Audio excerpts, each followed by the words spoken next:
You stand in the mud. The wind blows cold. Your leather boots are completely soaked through after weeks of marching across the ruined fields of northern France. Your longbow remains unstrung. Will the French attack today?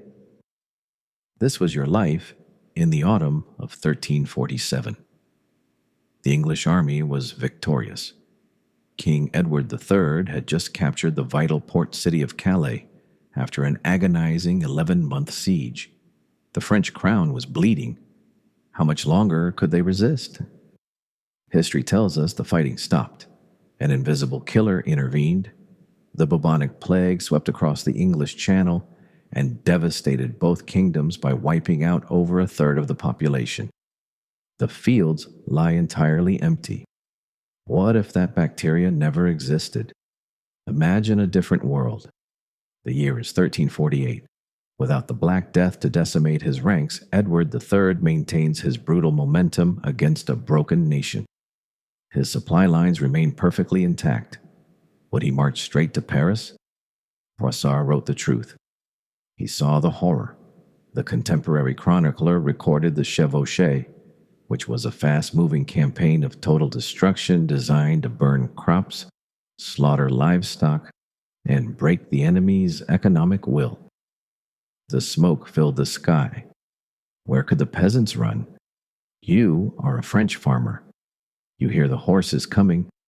The English archers are moving through your valley with flaming torches and sharpened iron blades to destroy your livelihood. Your local lord has fled. Who will protect your family? No help is coming. The state is powerless. The modern historian Jonathan Sumption argues that the French monarchy was already facing complete administrative and political collapse from years of unchecked raiding. The tax system is broken. How do you fund a defense you cannot find gold? The currency is debased. Without the plague to force a diplomatic pause, the English forces launch a massive three-pronged assault from their new bases.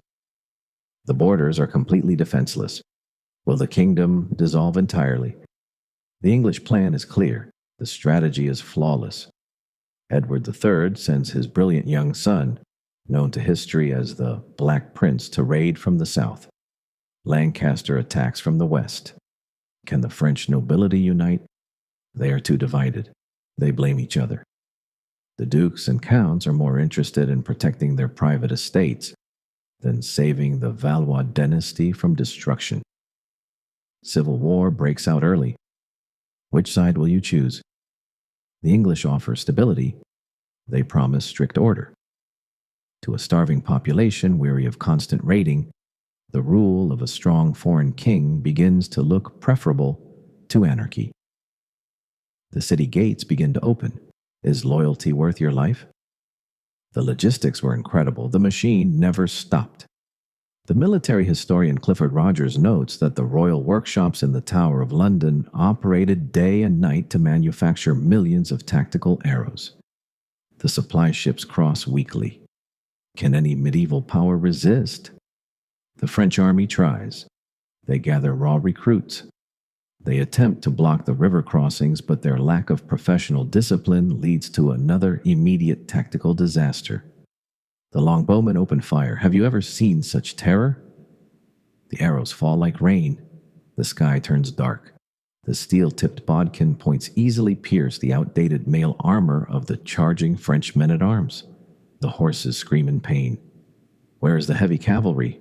They lie in the mud. The battle is over. By the year 1349, the English army stands outside the walls of Paris without a single major force to oppose them. The siege engines are assembled. Will the capital hold out? The citizens are starving. They eat their horses. The royal family flees south toward the distant Loire Valley, leaving the ancient capital to face its inevitable fate completely alone. The white flag is raised. Who will wear the crown? Edward enters the gates. The trumpets blare loud. He declares himself the rightful king of England and France, fulfilling the grand ambition of his Plantagenet ancestors. The cathedral bells ring out. Is this a permanent conquest? The primary sources reveal a problem. The victory is too fast. Without the demographic reset of the plague, the population of France remains at an all-time historical high of over 20 million people. The territory is vast. How do you control them? You need an enormous army. You need constant tax revenue. The English Parliament is already complaining about the immense cost of maintaining garrisons across 500 miles of hostile territory. The conquered people hate you. When will the rebellion begin? It begins in the villages. It spreads like fire. A counterintuitive twist emerges because the lack of a plague means there is no labor shortage to raise peasant wages. The poor stay desperately poor. What do they have to lose? They pick up pitchforks. They sharpen old knives. Instead of fighting traditional pitched battles, the French population engages in a brutal and endless partisan guerrilla war. They ambush English supply wagons.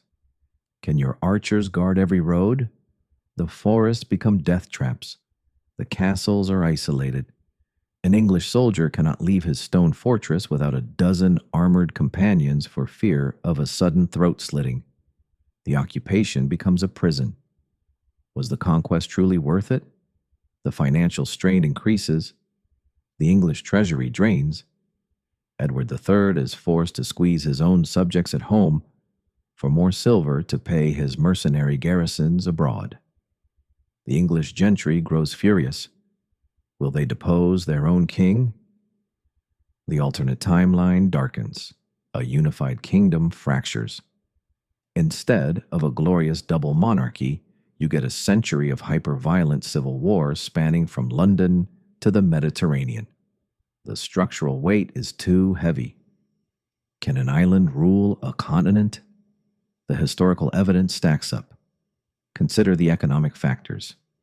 The real Black Death actually created a massive redistribution of wealth by making human labor incredibly scarce and highly valuable. It ended the feudal system. What happens if feudalism never breaks? The lords maintain total control. The peasants remain trapped. The stagnation of society prevents the rise of the comfortable middle class that eventually built the modern Western economy. Innovation slows to a crawl.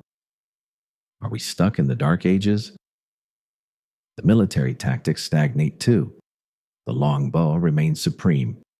Without the urgent social pressure to adapt, the development of early gunpowder artillery and professional standing armies is delayed for generations. The knights keep their armor. Why change a working system? Let us look closer at the battlefield. You are an English garrison guard. You stand on the high walls of a captured fortress deep in the heart of the volatile Gascony region. The night is pitch black. Did you hear that noise? A shadow moves below. A bell begins to toll.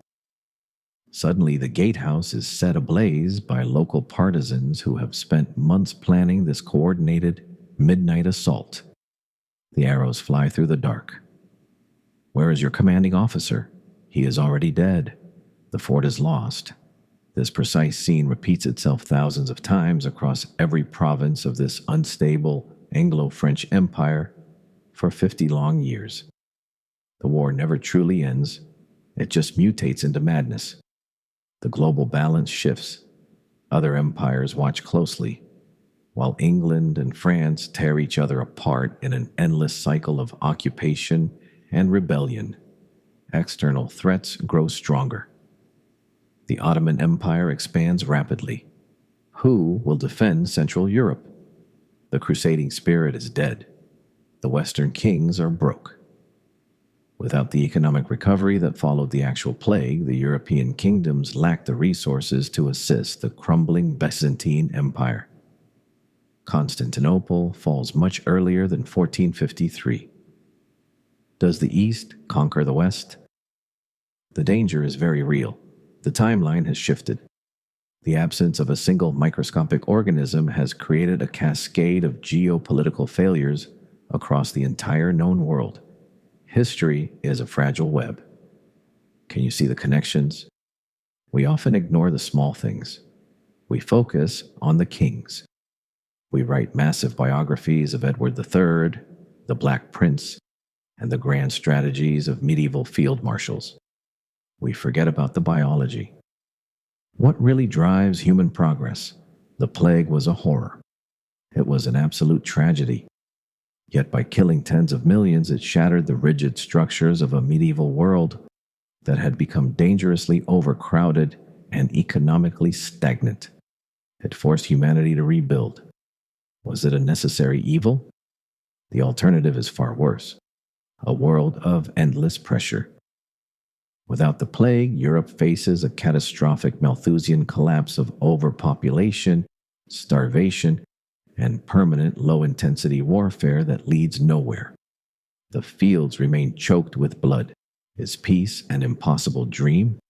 The English crown eventually breaks. The Plantagenet line fails. By the year 1400, the overextended empire collapses into a dozen warring principalities, leaving both nations completely ruined and exhausted. The maps are redrawn again. Who won the Grand War? Nobody won this conflict. Time conquered them all. The grand vision of a dual Anglo-French superpower dies in the mud of 1,000 nameless skirmishes across the countryside. The illusion of control fades. What is the modern mirror? Look at our world today. We map out global trade. We build massive military alliances, invest billions in advanced technology, and believe we can predict the future of global politics. We think we are masters. Are we any different? A single viral mutation can change everything. A microscopic shift alters history. The grandest plans of our modern leaders can be derailed in an instant by forces we cannot see or control. Nature always holds the final card. Do we respect that power? The lesson is completely clear. Humility is required. The medieval soldiers thought their swords and longbows would decide the ultimate fate of the civilized world on the battlefield. They were completely wrong. What really rules the earth? The tiny flea decided everything. The bacteria chose the winner. By simply existing, the plague saved France, preserved England, and forced the entire Western world into the modern era. The war was just a sideshow.